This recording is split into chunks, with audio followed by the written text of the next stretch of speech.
नमस्कार दोस्तों, जय सिया राम। मैं जितेश पुरोहित आप सभी का स्वागत करता हूं अपने यूट्यूब चैनल में। इस वीडियो में हम डिस्कस करने वाले हैं राजस्थान के ऐतिहासिक एवं भौगोलिक स्थानों के वर्तमान नाम।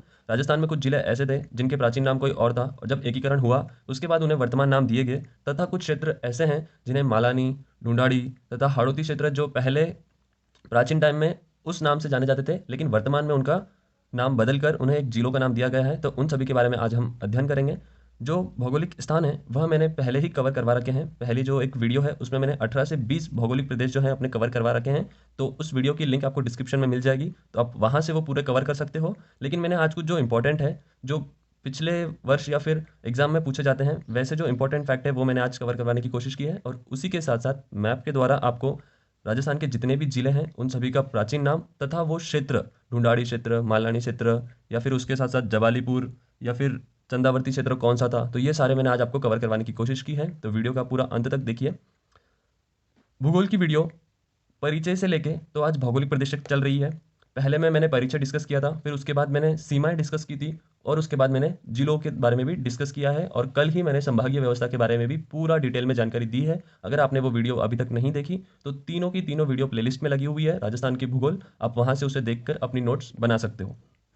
बात करते हैं भौगोलिक स्थानों के वर्तमान स्थिति के बारे में। जैसे भोराट का पठार, ये पूछा जाता है भोराट का पठार निम्न में से कहाँ स्थित है, तो भोराट का पठार स्थित है उदयपुर की गोगुंदा पहाड़ी से व राजसमंद की कुंभलगढ़ पहाड़ी तक।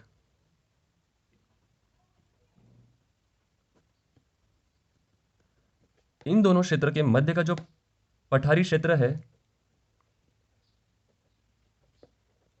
वही क्षेत्र कौन सा कहलाता है, भोराट का पठार कहलाता है। इन दोनों जो गोगुंदा से लेके तो कुंभलगढ़ के मध्य का जो पठारी भाग है वही भाग अपना भोराट का क्षेत्र कहलाता है। और भोराट का पठार राजस्थान का दूसरा सबसे ऊंचा पठार है। आपको बात ये याद रखनी है, राजस्थान का दूसरा सबसे ऊंचा पठार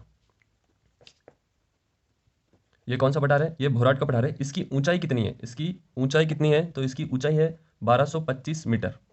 अब ये दूसरा है तो पहला कौन सा है और उसकी ऊंचाई कितनी है, आप मुझे ये कमेंट बॉक्स में बताओ कि राजस्थान का सबसे ऊंचा पठार कौन सा है तथा उसकी ऊंचाई कितनी है। उसके बाद बात करते हैं भोमट के बारे में। भोराट और भोमट ये दोनों अलग अलग है, आप नाम से कंफ्यूज मत होइए। भोराट मतलब आ गया अपना गोगुंदा से कुंभलगढ़ की पहाड़ी का मध्य पठारी क्षेत्र, तथा भोमट का क्या होता है, भोमट मतलब उदयपुर का दक्षिणी इलाका तथा डूंगरपुर का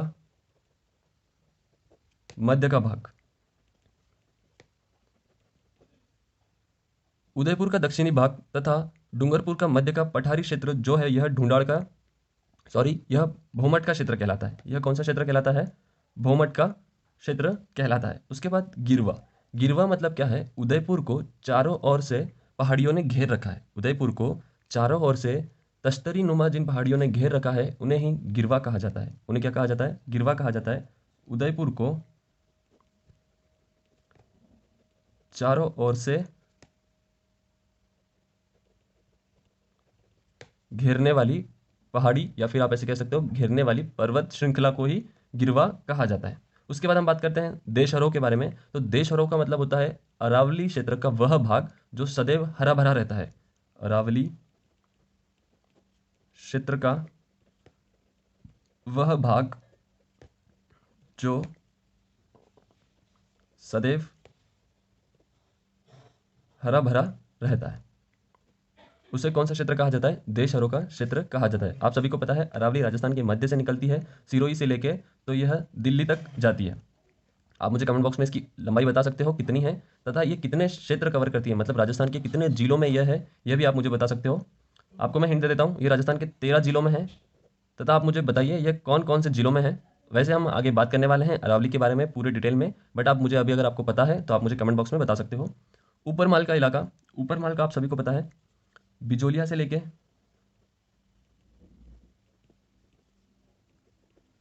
भैंसरोडगढ़ तक का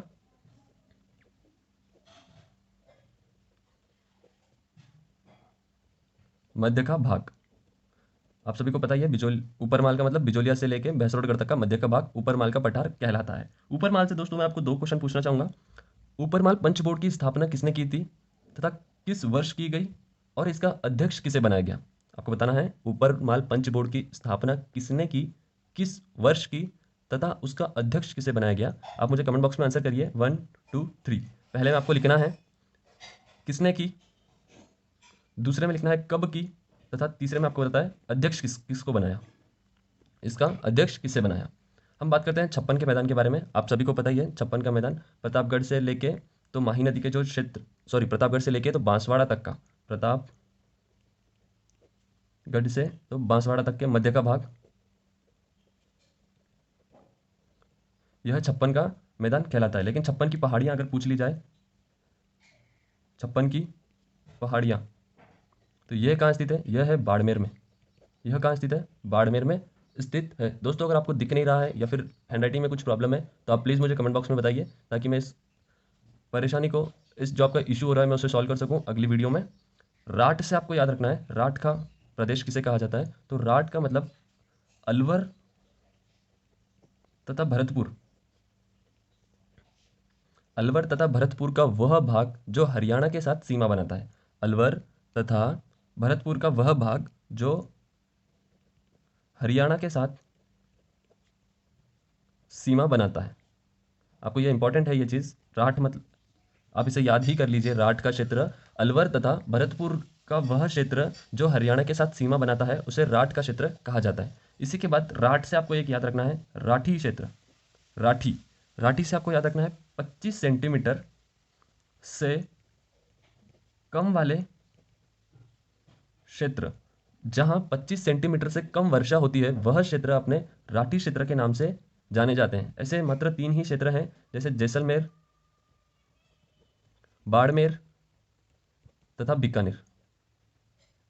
बीकानेर में कोई नदी नहीं है, ये भी आपको उसके साथ याद रखना है। जैसलमेर, बाड़मेर, बीकानेर, यहाँ कैसी वर्षा होती है, 25 सेंटीमीटर से भी कम की वर्षा होती है, इसीलिए इस क्षेत्र को राठी क्षेत्र के नाम से भी जाना जाता है। दो मोस्ट इंपॉर्टेंट चीज़ें हैं, भोमट तथा भोराट में आपको फर्क याद रखना है, और राठ तथा राठी में आपको फर्क याद रखना है। इसी के साथ साथ और जितने भी भौगोलिक क्षेत्र थे वो मैंने पिछली वीडियो में कवर करवा रखे हैं। 18 से 20 क्षेत्र मैंने कवर करवाए हैं, तो आप वहाँ से वो वीडियो भी देख सकते हो और उनकी भी नोट्स आप प्रिपेयर कर सकते हो। इसके बाद जैसे मैंने आपको कहा था, आप इसका स्क्रीनशॉट ले लीजिए पहले, ठीक है। अब मैंने आपको कहा था कि हम पढ़ने वाले हैं राजस्थान के जो वर्तमान जिले हैं उनका जो नाम है, इन्हीं नामों का प्राचीन नाम, इन्हीं के प्राचीन नाम के बारे में हम पढ़ने वाले हैं। जैसे सबसे पहले मैं राजस्थान का मैप आप लोगों को याद करवा देता हूँ। राजस्थान के सीमा पर कितने जिले हैं, तो टोटल अगर सीमा देखी जाए पूरी अंतर्राष्ट्रीय तथा अंतर्राज्य, तो उस पर जिले आते हैं 25, जिसमें डिफाइन किया जाए तो अंतर्राज्य सीमा पर आते हैं 23 तथा अंतर्राष्ट्रीय सीमा पर आते हैं 4। इनमें से आपको 2 माइनस करना है, क्यों, क्योंकि 2 जिले ऐसे हैं जो अंतर्राष्ट्रीय पर भी है तथा अंतर्राज्य पर भी है। तो वो 2 जिले कौन से हैं, श्रीगंगानगर और बाड़मेर। आपको ये सारी चीज़ें मैंने सीमाओं में कवर करवा दी थी पूरी। अगर आपने वो वीडियो नहीं देखी है तो आप वो वीडियो भी देखिए, उसके साथ साथ आपका ये जो कुछ आपके जो डाउट्स हैं ये भी वहाँ पे क्लियर हो जाएंगे। जैसे हम बात करेंगे, सबसे पहले आप सीमावर्ती जिले लिख लिया करो। आपको मैप कैसे याद करना है, चलो इसकी मैं एक नई वीडियो बना दूंगा आप लोगों के लिए, कि उसमें सिर्फ आपको मैप कैसे याद करना है इसके बारे में एक वीडियो बना दूंगा, जिससे आपका मैप अच्छे से याद हो जाएगा। सबसे पहले आपको याद रखना है राजस्थान के उत्तर में 2 जिले हैं। 2 जिले कौन से, एक श्रीगंगानगर और एक हनुमानगढ़। श्रीगंगानगर और हनुमानगढ़ ये राजस्थान के उत्तर में 2 जिले स्थित हैं। इन दोनों जिलों का प्राचीन नाम क्या था, या फिर इसे प्राचीन क्षेत्र कौन से क्षेत्र से नाम से इसे जाना जाता था, तो इसका नाम था योद्रय। योद्रय इसका प्राचीन नाम था। अगर आपको पूछा जाए कि राजस्थान के उत्तरी भाग का प्राचीन नाम क्या था, तो इसका प्राचीन नाम था योद्रय। क्या था इसका प्राचीन नाम, योद्रय। उसके बाद हनुमानगढ़ के नीचे आता है चूरू जिला, चूरू के बाद झुंझुनू जिला, झुंझुनू के बाद सीकर, झुंझुनू, चूरू और सीकर, झुंझुनू, चूरू व सीकर। यह कौन सा भाग आता है, यह है अपना शेखावाटी क्षेत्र। शेखावाटी क्षेत्र में कितने जिले आते हैं, तो शेखावाटी क्षेत्र में 3 जिले आते हैं, चूरू, झुंझुनू, सीकर। सीकर के बाद अपना आ जाता है जयपुर, जयपुर के इधर अलवर, अलवर के नीचे भरतपुर, भरतपुर के बाद धौलपुर। अलवर व भरतपुर यह कहलाता था मेवात का क्षेत्र। यह कौन सा क्षेत्र कहलाता था, मेवात का क्षेत्र कहलाता था। तथा धौलपुर के बाद आ जाता है करौली, और यहाँ आता है सवाई माधोपुर। सवाई माधोपुर को माधो सिंह ने बसाया था, जो आमेर वंश के थे, ठीक है, ईश्वरी सिंह के भाई थे यह, इन्होंने बसाया था। यह जो क्षेत्र है धौलपुर, करौली व सवाई माधोपुर, यह क्षेत्र को किस नाम से जाना जाता था? तो इस क्षेत्र को डाग के नाम से जाना जाता था या फिर बीहड़ के नाम से। डाग या फिर बीहड़ का क्षेत्र कौन सा था? तो अपना धौलपुर, करौली व सवाई माधोपुर। उसके बाद आते हैं कोटा, कोटा में बारा और झालावाड़। इसी के साथ साथ आपको लेना है एक बूंदी। ये चारों क्षेत्र यहाँ से, तो ये चारों क्षेत्र किस में आता है? हाड़ौती में आते हैं। आपको याद रखना है, हाड़ौती के अगर आपको जिले पूछे जाएं, हाड़ौती क्षेत्र के जिले, तो कोटा, बारा, बूंदी, झालावाड़, ये चारों जिले जो है अपने हाड़ौती में आते हैं। उसी के साथ साथ आपको याद रखना है झालावाड़ में एक जो है झालरापाटन, झालावाड़ में झालरापाटन, झालरापाटन जिसे घंटियों का शहर कहा जाता है, the city of bell, city of bell जिसे कहा जाता है, घंटियों का शहर जिसे कहा जाता है। झालरापाटन का भी प्राचीन नाम है एक, आपको वो नाम याद रखना है। झालरापाटन का प्राचीन नाम, झालरापाटन का प्राचीन नाम क्या है? तो झालरापाटन का प्राचीन नाम है ब्रजनगर। इसका क्या प्राचीन नाम है? ब्रजनगर इसका प्राचीन नाम है। उसके बाद जिसे क्षेत्र आ जाता है भिलवाड़ा, भिलवाड़ा के बाद यहाँ चित्तौड़, थोड़ा चित्तौड़ आपको याद रखना है कि कोटा के पास भी है। दो जिले ऐसे हैं जो खंडित भाग में हैं, एक जिला अजमेर, एक जिला चित्तौड़। चित्तौड़ के बाद प्रतापगढ़, और प्रतापगढ़ के बाद नीचे बांसवाड़ा, बांसवाड़ा के बाद डूंगरपुर, डूंगरपुर के बाद उदयपुर, उदयपुर से ऊपर सिरोही, सिरोही के बाद जालोर, और जालोर से ऊपर है अपना बाड़मेर, बाड़मेर के बाद जैसलमेर, जैसलमेर के बाद सबसे ऊपर जो है अपना बीकानेर। ठीक है, ये हो गया अपने सीमावर्ती जिलों के बारे में। सीमावर्ती जिलों में जिसमें आपको याद रखना है प्रतापगढ़, बांसवाड़ा व डूंगरपुर, प्रतापगढ़, बांसवाड़ा, डूंगरपुर। प्रतापगढ़, बांसवाड़ा, डूंगरपुर, इस क्षेत्र को बागड़ का क्षेत्र कहा जाता था। कौन सा? बागड़ का क्षेत्र कहा जाता था। तथा प्रतापगढ़ व मही नदी के किनारे का जो भाग है उसे कांठल का क्षेत्र कहा जाता था। कांठल का क्षेत्र भी उसे ही कहा जाता था। इसके साथ साथ आपको याद रखना है उदयपुर, यहाँ राजसमंद, उदयपुर, राजसमंद व भिलवाड़ा, यह अपना प्राचीन में मेवाड़ से कहलाया। मेवाड़ का क्षेत्र जो यही था, उदयपुर, चित्तौड़, भिलवाड़ा व राजसमंद। उसके बाद सिरोही, सिरोही को एक अलग से नाम दिया जाता था। सिरोही का एक नाम था चंद्रावर्ती, सिरोही को क्या नाम था? चंद्रावर्ती सिरोही का नाम था। इसके बाद जो जालोर का क्षेत्र था इसका नाम था जबालीपुर,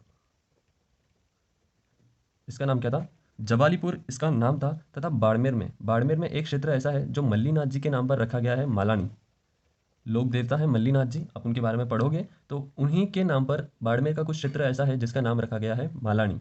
उसके बाद बीकानेर, बीकानेर में आप जोधपुर भी ले सकते हो, थोड़ा जोधपुर भी आता है।